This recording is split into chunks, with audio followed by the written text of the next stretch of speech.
सल्लि अल्लाहुम्मा सल्लि अला सय्यदना व शफीअना व नबीना व मौलाना मुहम्मदिन मादिनिल जुदी वल करम व अला आलिहि व अस्हाबिहि व बारिक व सल्लम सलातन व सलामन अलैका या रसूलल्लाह सल्लल्लाहु तआला अलैहि वसल्लम।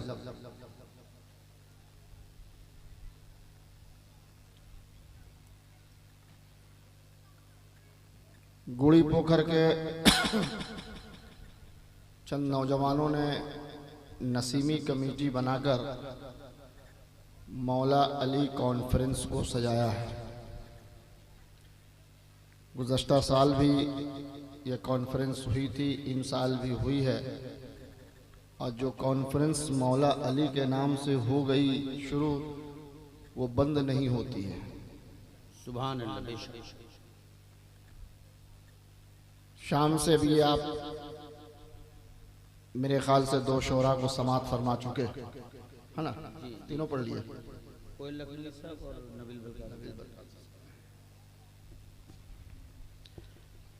अभी हमारे दरमियान एक मेहमान शायर मौजूद हैं, वो भी आपके सामने जल्द आएंगे।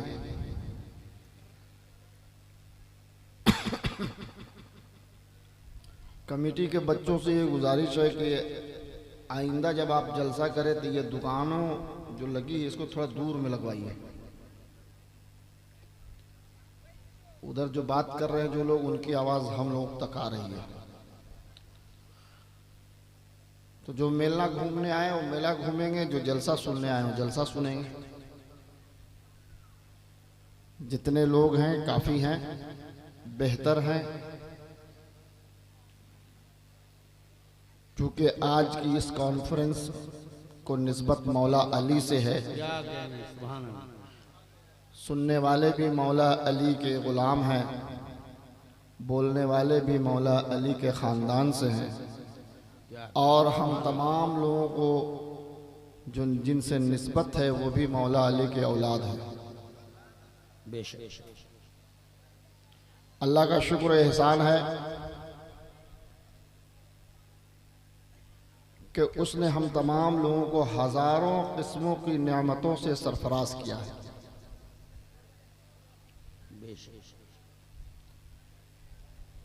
एक अच्छा पीर मिलना ये भी अल्लाह की खास नेमत है।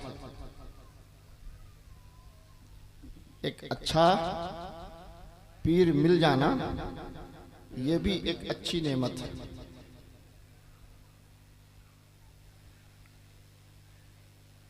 औलाद तो सबके पास है, बेटा बेटी तो सबके पास है, लेकिन वो वालिदैन जिनकी औलाद अच्छी है तो वो भी अल्लाह की एक नेमत है।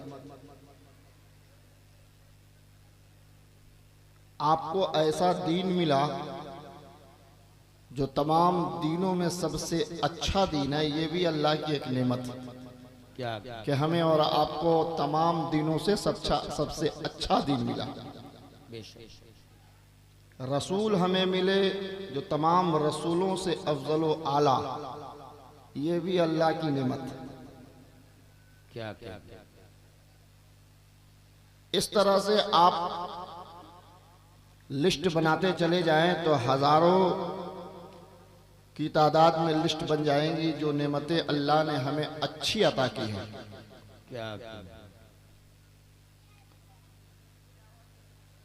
बेटा अगर अच्छा है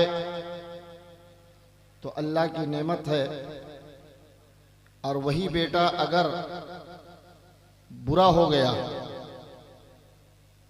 तो फिर बाप या माँ या वालिदैन उस बेटे को कोसते और ये कहते हैं कि तू ना पैदा होता तो ज्यादा बेहतर था। तो अच्छा बेटा अल्लाह की नेमत है, यानी आपका बेटा है, नमाजें पढ़ रहा है, रोज़ा रख रहा है, कुरान की तिलावतें कर रहा है, तो उसको अच्छा बेटा कहा जाता है और उसको अल्लाह की अच्छी नेमत कही जा सकती है। लेकिन आपका बेटा है, नमाजें नहीं पढ़ रहा है, रोज़ा नहीं रख रहा है, दीन से दूरी इख्तियार किए हुए है, बल्कि वो काम अंजाम दे रहा है जो काम करने के लिए शरीयत ने भी मना किया है, चोरी कर रहा है, डकैती कर रहा है, लोगों के माल को छीन रहा है, लोगों की जमीन को हड़प कर रहा है, दारू पी रहा है, शराब पी रहा है, ड्रग्स पी रहा है, गांजा पी रहा है, भांग खा रहा है, तो वह बेटा खुद नहीं बदनाम हो रहा है बल्कि वो अपने वालिदैन को बदनाम कर रहा है। जी नशा आवर चीजों को इस्तेमाल बेटा कर रहा है, बदनाम बाप हो रहा है। अगर किसी का बेटा सड़क किनारे नशा पीकर अगर पड़ा हुआ है तो लोग ये नहीं पूछते इसका नाम क्या है, लोग ये पूछते हैं बेटा किसका है। लोग यही पूछते हैं बेटा किसका है। तो नालायक औलाद अगर घर में पैदा हो जाती है तो बदनामी उसकी नहीं होती है, उसके खानदान वालों की होती है, उसके वालिदैन की होती है। और उससे ऊपर अगर और जाइए तो फिर मोहल्ले की बदनामी हो जाती है। किस मोहल्ले का है, किस गांव का है। तो जितने भी यहां पर नौजवान बैठे हुए हैं, मैं तो किसी को पहचानता नहीं हूं, तो अगर आप में अगर इन चीजों की आदत है, दारू पीना, शराब पीना या और भी जो नशे की चीजें हैं उसको इस्तेमाल करना, बेहतर यह है कि आप उसको छोड़ दीजिए। उससे आपका भी फायदा है और आपके खानदान वालों का भी फायदा है। जिक्र रसूल की महफिल में हम और आप जब आते हैं तो हमें यह सोचना चाहिए कि हम जिक्र रसूल की महफिल में जा रहे हैं, न कि कव्वाली की महफिल में जा रहे हैं, क्या क्या न कि नाच या गाने की महफिल में जा रहे हैं। तो हर महफिल के आदाब होते हैं, हर महफिल का दस्तूर होता है। तो जब आप मस्जिद जाते हैं तो आपको पता है कि आप नमाज पढ़ने जा रहे हैं, तो आप कुर्ता पिजामा और टोपी पहनकर जानते हैं। मस्जिद के अंदर अल्लाह और उसके रसूल का जिक्र होता है। तो आप जब किसी जलसे में जाएं, आप किसी कॉन्फ्रेंस में जाएं, तो आप सबसे पहले अपने लिबास को दुरुस्त करें और उसके बाद अपने सरों पर टोपी रखकर उस महफिल में बैठे। यह महफिल का आदाब है। आप जिस नबी की उम्मत हैं, आप अपने नबी की तारीख और हिस्ट्री को पढ़ेंगे या पता करेंगे तो आपको मालूम होगा कि आपके रसूल जब सोते थे भी तो टोपी पहनकर सोया करते थे। तो हम उनके उम्मती हैं, हम तो दिन भर टोपी नहीं पहन सकते, तो कम से कम नबी की महफिल में जब आए तो टोपी पहन कर आए, ताकि अदब वालों में आपका नाम लिख दिया जाए, क्या ताकि अदब वालों में आपका नाम लिख दिया जाए। इसलिए कि आप यहां पर बैठे हैं अपने लिए, आप इस महफिल में आए हैं अपने लिए कि कुछ देर इस महफिल में हम बैठ जाएं, अल्लाह और उसके रसूल का जिक्र सुन ले तो कुछ नेकियां हमारे नामे आमाल में आ जाए। क्या मुसलमानों के अंदर सबसे बड़ी खराबी तो यही हो गई है कि हम अब जहां भी चाहते हैं, जिस हाल में होते हैं चले जाते हैं।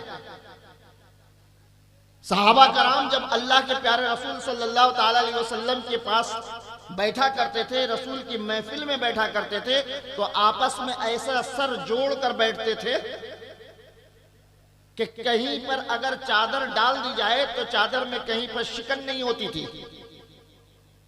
इतने अदब व एहतराम के साथ नबी की महफिल में बैठा करते थे।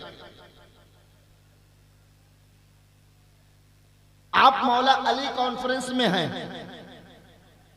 वो अली जिनके बारे में अल्लाह के प्यारे रसूल सल्लल्लाहु ताला अलैहि वसल्लम ने इरशाद फरमाया, फातिमा कायनात में रब्बे कायनात ने सिर्फ 2 मर्दों को चुना है। कायनात में रब्बे कायनात ने सिर्फ 2 मर्दों को चुना है, एक को तुम्हारा बाप बना दिया, एक को तुम्हारा शौहर बना दिया। अब इसी से मौला अली की शान और उनके वकार और उनके मर्तबे का आप अंदाजा कर लीजिए, जिनके नाम से आज कॉन्फ्रेंस सजाई गई है। वो अली जो 9 साल की उम्र में इस्लाम कबूल किए। आज हमारे घर में 9 साल का जो बच्चा होता है उसको पता भी नहीं चलता कि इस्लाम है क्या, कुरान क्या है, शरीयत क्या है, रसूल का मर्तबा क्या है, दीन क्या है। 9 साल का बच्चा नहीं समझ पाता। लेकिन कुर्बान जाओ अपने अली पर, मौला अली पर, कि 9 साल की उम्र में कुछ न सोचा, कुछ न समझा, न किसी नमाजी को देखा और न किसी खानदान को देखा, न किसी मोहल्ले को देखा, न किसी पड़ोस को देखा। बस एक बार मेरे आका ने कह दिया, सिर्फ मेरे रसूल ने सिर्फ एक बार कह दिया कि ऐ लोगो मैं अल्लाह का रसूल हूं, ऐ लोगो मैं अल्लाह का नबी हूं। मौला अली ने कहा कि पढ़ा दीजिए ला इलाहा इल्लल्लाह मुहम्मदुर रसूलुल्लाह, मैंने आपको रसूल मान लिया। वो अली जो 9 साल की उम्र में इस्लाम कबूल कर लिया और ऐसे इस्लाम में दाखिल हुए कि फिर रसूलुल्लाह के साथ रहे। हर जंग में मौला अली शामिल है, हर जगह तलवार लेकर मौला अली हाजिर है। और मौला अली वो हैं जो नबी के साथ कदम से कदम मिलाकर हर जगह मौजूद है, हर जंग में मौजूद है। आप अली के मर्तबे को समझिए, मौला अली के मकाम को समझिए कि अली ने जब इतनी कुर्बानियां दी कि 9 साल की उम्र में जिस दीन पर वो थे उस दीन को छोड़कर रसूलुल्लाह के दीन को अपना लिया और उसके बाद अपना सब कुछ रसूलुल्लाह को मान गए, मेरे आका के साथ हो गए। तो मेरे आका ने भी मौला अली को नवाज दिया, मेरे आका ने भी मौला अली को नवाज दिया। और एक बार नहीं, जब जब मौका मिला मेरे रसूल ने, मेरे आका ने मौला अली के मरातिब को और शान को सहाबा किराम के दरमियान बयान कर दिया। सुभान अल्लाह, सुभान अल्लाह, सुभान अल्लाह। लोगों के सामने, सहाबा के सामने, अपने दोस्तों और साथियों के सामने मेरे आका ने मौला अली को सबसे पहले कहा, मन कुन्तु मौलाहु फहाज़ा अली मौला। सुभान अल्लाह, मैं जिसका मौला हूं अली उसके मौला है। ये मेरे आका ने अली के मकाम को दुनिया वालों को बताया। और जब और आगे बात निकली तो फिर मेरे आका ने अली की शान को बयान कर दिया और ये कहा, अना मदीनतुल इल्म व अली बाबुहा, मैं इल्म का शहर हूं, अली उसके दरवाजा है। मैं इल्म का शहर हूं, अली उसके दरवाजा है। एक शख्स ने सवाल किया किसी आदमी से कि हजरत जिब्रील नबी के पास कितनी बार आए? उस शख्स ने जवाब दिया 24,000 बार। अल्लाह। किसी ने पूछा अली के चाहने वाले से, अली से मोहब्बत करने वाले से कि नबी के पास जिब्रील कितनी बार आए? तो शख्स ने कहा कि 24,000 बार आए। फिर उसी शख्स ने मौला अली से मोहब्बत करने वाले से पूछा कि अली के पास कितनी बार आए जिब्रील? क्या कहने, सुभान अली के पास कितनी बार आए जिब्रील? तो उस शख्स ने कह दिया 48,000 बार। क्या कहने, सुभान अल्लाह, सुभान अल्लाह, सुभान अल्लाह, सुभान अल्लाह। नबी के पास 24,000 बार, अली के पास 48,000 के पास। तुम गलत कहते हो। तुम गलत कहते हो। नबी के पास 24,000, अली के पास 48,000 के बाद। तो वो आशिक अली ने कहा कि तुम अपने रसूल के फरमान को सुनो कि तुम्हारे आका क्या कहते हैं, अना मदीनतुल इल्म, मैं इल्म का शहर हूं, वह अली बाबुहा, अली उसके दरवाजा है। जब जिब्रील दरवाजा से गुजरे और नबी के पास गए, और जब दरवाजे से बाहर निकले तो नबी के पास एक बार गए, अली के पास 2 बार गए। सुभान अल्लाह, सुभान अल्लाह। जाते हुए भी अली से मुलाकात हुई, आते हुए भी अली से मुलाकात हुई। तो नबी के पास 24,000 बार गए, अली के पास 48,000 बार मुलाकात हुई। सुभान अल्लाह। नारे तकबीर, नारे रिसालत, नारे रिसालत, या गौस। मेरे दोस्तों, कुर्बान जाओ मौला अली पर। सुभान अल्लाह। ये वो अली की शान है जो मेरे नबी बयान कर रहे हैं। हम ना बयान करें कोई फर्क नहीं पड़ता, मेरे रसूल ने अली के मकाम को बयान कर दिया है और उनकी शान को बयान कर दिया है। हमारे लिए सारे सहाबा सर के ताज हैं, बेशक सारे सहाबा जन्नती हैं, लेकिन अली दामादे मुस्तफा है। सुभान अल्लाह, सुभान। अली दामादे मुस्तफा है और अली का बेटा जन्नतियों के सरदार है।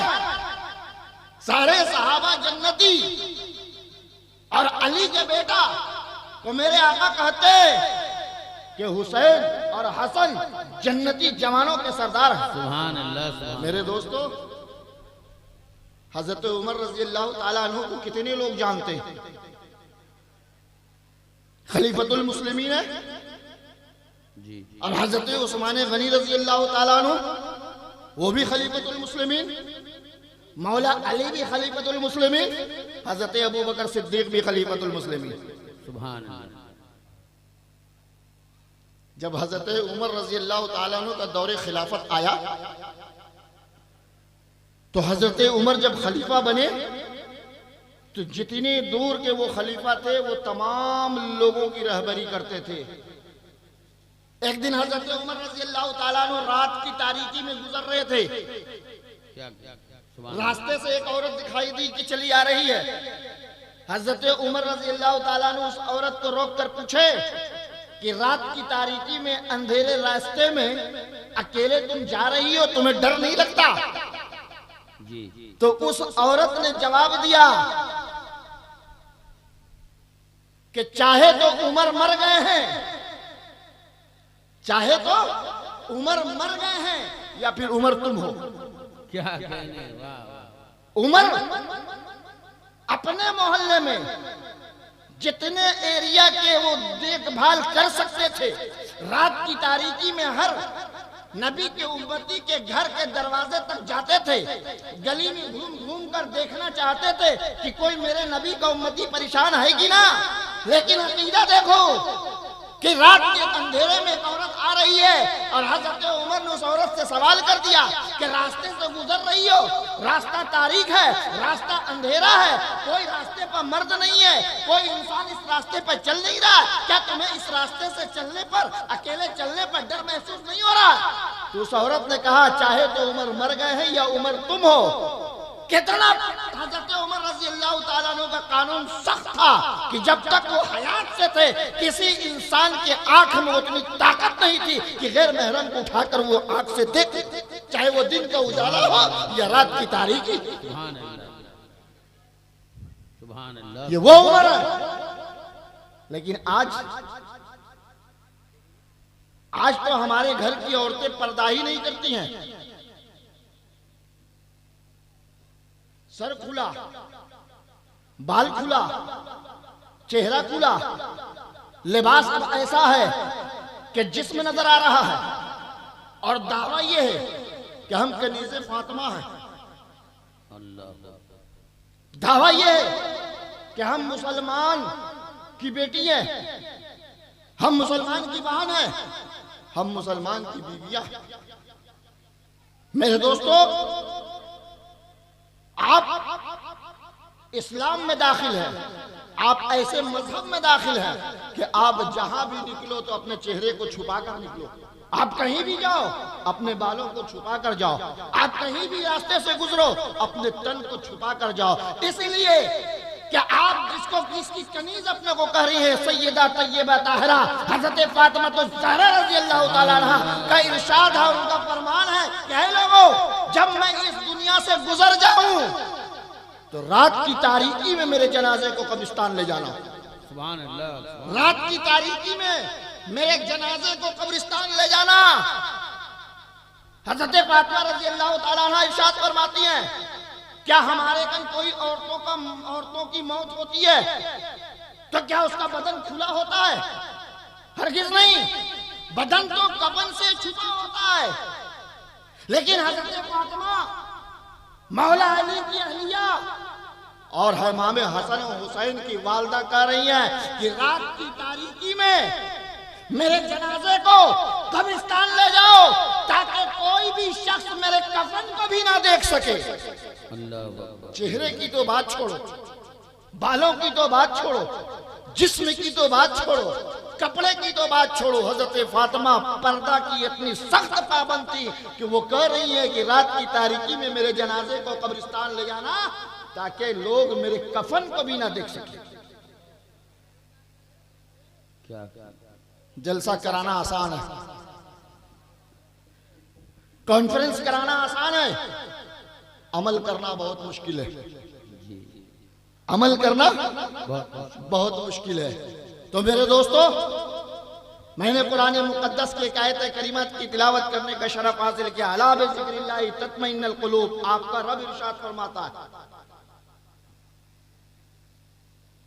कि अल्लाह के जिक्र से दिलों को सुकून हासिल होता है, अल्लाह के जिक्र से दिलों को इत्मीनान हासिल होता है। लेकिन अब हम मुसलमान अल्लाह का जिक्र कहां कराते हैं? अब तो नौजवान कव्वालियों की तरफ भागने की कोशिश कर रहा है। कव्वाली सुनने से सुकून नहीं मिलेगा। आपके रब का फरमान है अल्लाह के जिक्र से दिलों को राहत मिलती है। तो अल्लाह का जिक्र कुरान मुकद्दस की तिलावत है, अल्लाह का जिक्र नमाज पंजगाना है, अल्लाह का जिक्र कुरान सुनना है, अल्लाह का जिक्र उलमा और खुतबा के ज़बानी सुनना है। इससे दिल को राहत और कल्ब को सुकून हासिल होता है।